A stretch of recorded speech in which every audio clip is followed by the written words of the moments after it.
Welcome back to another edition of the Kansas City Royals Monthly Recap. The month of June 2021 has come to an end, so it is time to go over June before we head into July. So first things first, our Royals are sitting at 48-37 on the season, which is good enough for first place in the AL Central.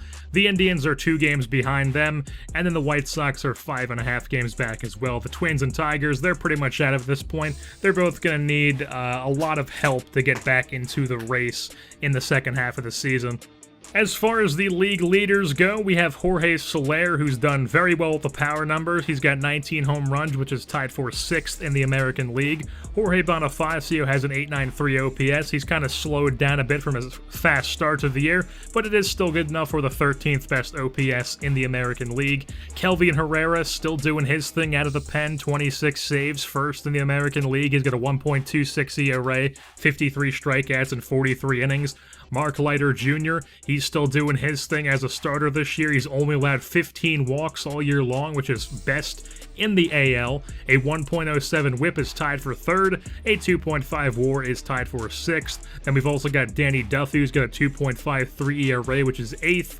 A 1.07 whip, which is tied for 1.07 whip, which is tied for 3rd, and then a 2.2 WAR, which is tied for 7th. Chris Archer, similar numbers, a 1.11 whip and a 2.2 WAR, which is 12th in whip, and then tied for 7th in WAR. Jake Junis also doing his thing. Not the greatest of the pitchers this year, but he is still getting the job done. And he's still doing his thing where he doesn't walk anybody. He's just being outshined by Mark Leiter Jr. this year, who has exploded onto the scene for us, as Jake Junis is 2nd in the AL behind Mark Leiter Jr. in walks allowed.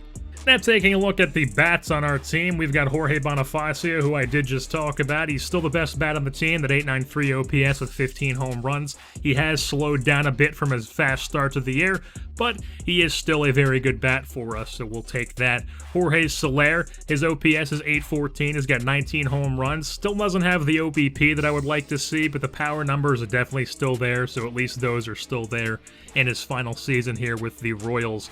Gunnar Heidt has been pretty serviceable for us at the Major League level. Pretty small sample size with only 47 ABs, but he does have an .852 OPS in those 47 at-bats, 3 home runs as well, so he's doing a pretty good job of playing a bit of third and shortstop for us at the Major League level. Matt Carpenter, OPS is pretty decent.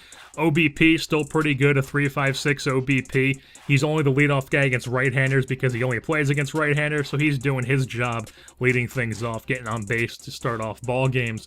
Ryan Schimpf hasn't been quite what I'd hoped he'd be for us. He's only got a .761 OPS. He only has 12 home runs. Those are just pretty much decent numbers. I was hoping he'd have a lot more home runs, but he's just not doing that for us, unfortunately. Khalil Lee has been pretty good for us as our 4th outfielder, a .758 OPS, 7 home runs, and 150 ABs. Pretty good coming off the bench for us, playing here and there in the outfield. Pavin Smith is a guy who is definitely going to need to step things up in the rest of the season if things are going to get better offense-wise, because Pavin Smith was one of our best bats. He's one of our best bats on our team, period. He was definitely one of our best bats last year as well. He was spectacular for us in 2020, and he just hasn't been the same guy this year. He's not hitting many home runs. His OPS is not what I'd hoped it'd be, so hopefully he can turn things around in the following months of the season. Brett Phillips, another guy who needs to turn things around offensively, only a .715 OPS, only 4 home runs. He hit like 25 home runs last year, so you definitely like to see the power numbers and just the OPS in general go up. But he is going to be a guy who is useful in the field because he does have insane fielding attributes. So he's always going to be useful even if he's not hitting, but I would like him to hit because he's not just a Juan Lagares guy who fields and can't hit. He's a guy who also hits. Kyle Wren, who was called up in the middle of the month from AAA to replace Vince Falvey, who was sent down to AAA. Kyle Wren has not been good. And he only has 57 at-bats, which is a small sample size, but I mean, I've never seen an OPS this low. A .398 OPS? That is absurdly low.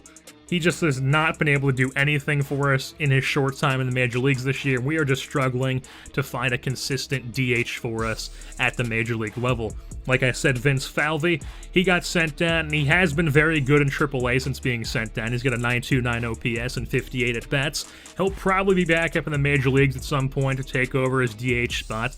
But if he doesn't hit at that major league level again once he gets back up, then we're probably going to call up Elier Hernandez in his first call-up to the major leagues. He's got an 8.78 OPS and 14 home runs in AAA.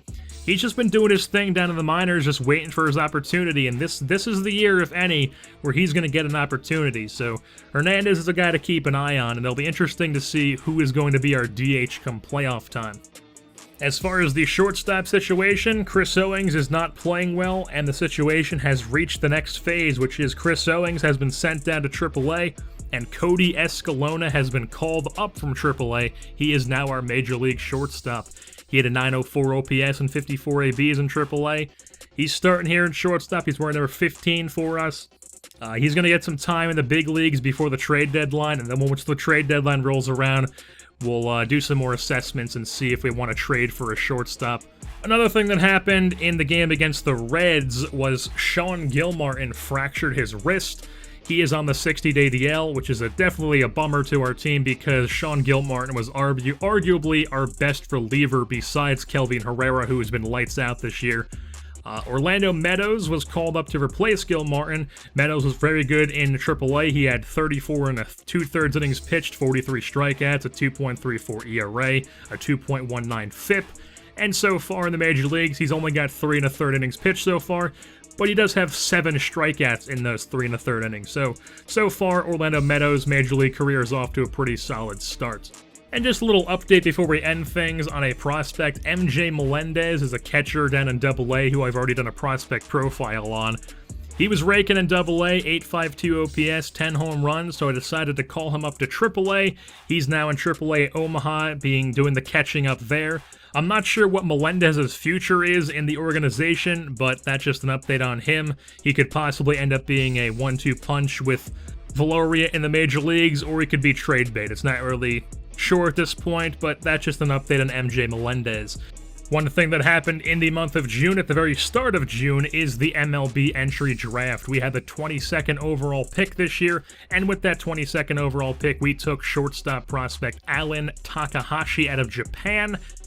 Outfielder Tom North, starting pitcher Jack Magruder, starting pitcher Luis Spanos, center field Junior Hanley, second base Tom Ackerman, and then to round things out, another starting pitcher in Richie Agia, or Richie Agia. And with that being said, that's going to wrap things up here for this edition of the Kansas City Royals monthly recap. June 2021 has come to an end. It's time to head into July and see what happens in the trade deadline. I've been your host, Jerseyborn, and I'm saying goodbye.